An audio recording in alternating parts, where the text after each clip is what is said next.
ছেলে বেবিরা সবসময় বাবাকে ফলো করে আর মেয়ে বেবিরা সবসময় মাকে ফলো করে। যখন অবসর সময় থাকে তখন মনে হয় সময়গুলো কাটছেই না, কিন্তু যখন কাজের মধ্যে থাকবেন আপনি তখন হুট করেই যেন দিনটা মনে হয় যে শেষ হয়ে যায়, মনে হয় ইস আরেকটু সময় পেলে বুঝি আরেকটু বেশি কাজ করা যেত।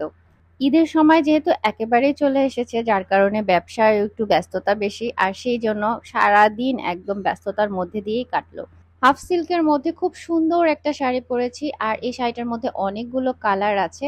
আর এদিকে চলে গেলাম বারান্দায় ছবি তোলার জন্য, আর এখানে আবরার সাহেব চলে এসেছে। তারপরে সে দৌড়ে এসে বলতেছে তোমার কুচিগুলো ঠিক করে দেই, এগুলো একটু এলোমেলো হয়ে আছে। বলে বাবা তো নেই, আমিই করে দিই। যেই কাজটা তার বাবাকে করতে দেখে সেই কাজটা সে আজকে করে দিল। ছোটবেলা থেকেই ছেলে বাচ্চারা বুঝি বাবাকে এইভাবেই ফলো করে, আর মেয়েরা মায়ের মতো সাজগোজ করে, তাই না? হাফ সিল্কের মধ্যে আমি আরেকটা শাড়ি পরেছি, সেম কোয়ালিটি, শুধুমাত্র এটার ডিজাইনটা আলাদা। আর এগুলোর মধ্যে হিউজ কালার আছে, ডিজাইন আছে, আর প্রাইস গুলো একেবারে বাজেট ফ্রেন্ডলি, বলা যায় স্টুডেন্ট বাজেটের এই শাড়িগুলো।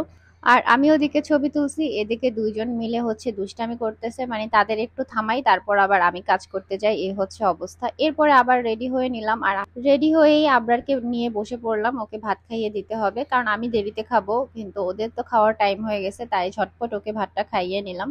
আর ভাবলাম ইনডোর তো অনেক শুট করলাম, এখন আজকে বাইরে চলে যাব শুট করার জন্য। আর আজকের ভিডিওতে আমার ঈদের শাড়ি আপনাদেরকে দেখিয়ে ফেললাম। ঈদের জন্য আমি নিজের জন্য এটাই রেখেছি, যদিও যেহেতু শুট করব তাই আগে ভাগেই পরে ফেলেছি। এই শাড়িটাও চাঁদনি সিল্কের মধ্যে, অনেকটা হাফ সিল্কের মতো, কিন্তু হাফ সিল্ক না, চাঁদনি সিল্কের মধ্যে। আর খুব বেশি পাতলাও হয় না শাড়িগুলো, মিডিয়াম হয়। আর শাড়িটা এত সুন্দর, মানে নীলের সাথে হচ্ছে গিয়ে জবা ফুলের কম্বিনেশন, মনে হচ্ছিল ইস একটা জবা ফুল থাকলে মাথায় গুজে নিলে আর কিচ্ছু লাগতো না শাড়িটার সাথে, এত সুন্দর। তো ভাবলাম এত সুন্দর একটা শাড়ির জন্য সুন্দর একটা লোকেশনে গিয়ে যদি ভিডিও ছবি না করি তাহলে তো হবেই না। যদিও ঈদের জন্য এই শাড়িটা আমি নিয়েছি, কিন্তু আগেই আপনাদেরকে দেখিয়ে ফেললাম, এখন তো ঈদের বলে আর কিছু থাকলো না।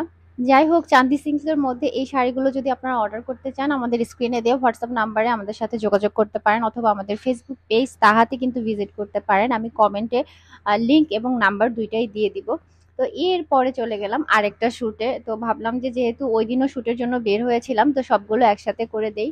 তো আজকে আমার পছন্দের আরেকটা শাড়ি পরেছি, কালো আর লাল আমার সবসময় বরাবর ভালো লাগে, আর সেই কম্বিনেশন যদি একসাথে কোনো শাড়িতে হয় তাহলে তো কথাই নেই। আর শাড়িটা মারাত্মক সুন্দর, ঈদের দিন বিকেলে অথবা রাতে পরার জন্য একদম পারফেক্ট, যেহেতু ব্ল্যাকের মধ্যে খুবই গর্জিয়াস। তবে এই শাড়িটার প্রাইস এত অল্প দাম, কিন্তু এত সুন্দর একটা লুক আসে, মানে দেখলে মনে হয় 1500-2000 টাকার একটা শাড়ি, বাট প্রাইস কিন্তু হাজারেরও অনেক অনেক নিচে। এটাও হাফ সিল্কের মধ্যে আছে, খুব সুন্দর একটা শাড়ি। আর শাড়িটা পরার পর আমাকে নিজের কাছেই ভীষণ ভালো লাগছিল, আপনারাও জানাবেন কেমন লাগছে।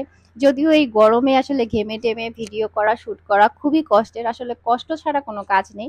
তো এরপরে আমি অনেক বেশি ব্যস্ত হয়ে পড়েছিলাম ডেলিভারির প্রোডাক্ট রেডি করা নিয়ে, তো তারপরে আর ভিডিও করা হয়নি। আর সন্ধ্যায় একটু বৃষ্টিও হচ্ছিল, বৃষ্টির মধ্যে গরম গরম পেঁয়াজও খেতে দারুণ লাগতেছিল। এদিকে আফিফও খেয়ে রিভিউ দিচ্ছে, খুব ভালো হয়েছে। তো আজকের মতো ভিডিওটা এই পর্যন্তই। ভালো থাকবেন সবাই। ভিডিও ভালো লাগলে লাইক কমেন্ট শেয়ার করবেন। আল্লাহ হাফেজ।